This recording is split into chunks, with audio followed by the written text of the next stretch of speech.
In this lesson, we're going to take a look at rotational kinetic energy. Now recall, in translational kinetic energy, we know that kinetic energy is equal to 1/2 mass times velocity squared. And it follows then that if we have something that is rotating, that its kinetic energy is equal to 1/2 I omega squared, where I is moment of inertia and omega is angular velocity. It's the rotational analog for kinetic energy. And we can use this to solve some pretty straightforward problems and some fairly complex problems. So if I have a sphere at the top of that ramp and I let it roll and it rolls without slipping down the incline, what I want to know is how fast will it be going down here? Now in the past we would say we could use Newton's laws and find the forces that are acting, but the fact that this rolls without slipping means that there's actually some stuff happening. So we're assuming that it's rotating around its axis of rotation, which is through the center, and gravity acts on that. That's the center of mass. So gravity pulls straight down there, and of course it has a component that acts perpendicular to the incline and a component that acts parallel to the incline. So we have Fgx, we have Fgy, and we have Fg.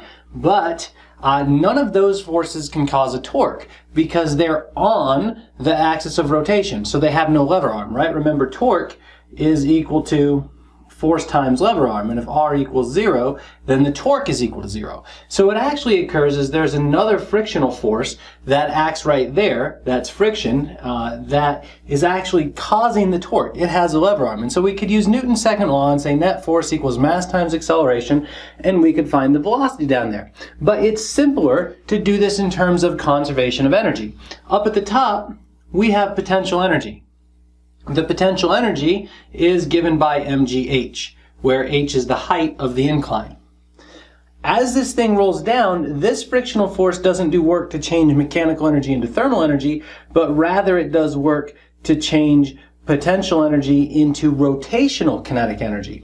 So when it gets to the bottom, it will be moving this way, so it will have some linear or translational motion, but it will also be rotating, which means it has two forms of kinetic energy down here. Down here, the kinetic energy is the rotational and the translational. So it's the kinetic energy plus the rotational kinetic energy, which means mgh at the top is equal to 1/2 mv squared plus 1/2 I omega squared at the bottom. Now, that looks like we have a bunch of unknowns, but it turns out a lot of those goes away. So for a sphere with its axis of rotation in the center, the moment of inertia is given by 2/5 mass times the radius squared. So we can make that substitution for I. So we have mgh equals 1/2 mv squared plus 1/2 times 2/5 times m r squared times omega squared.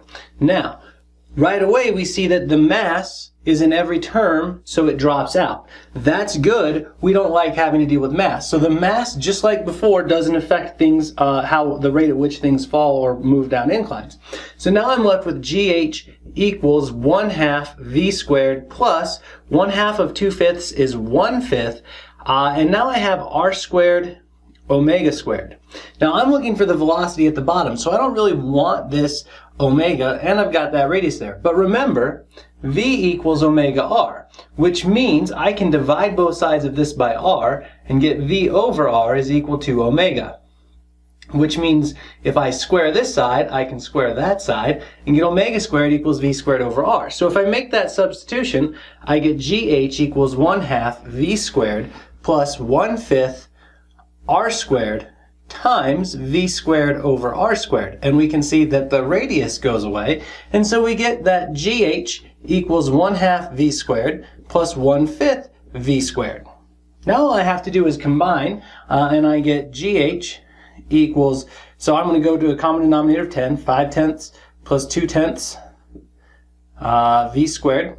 And so gh equals 7/10 v squared.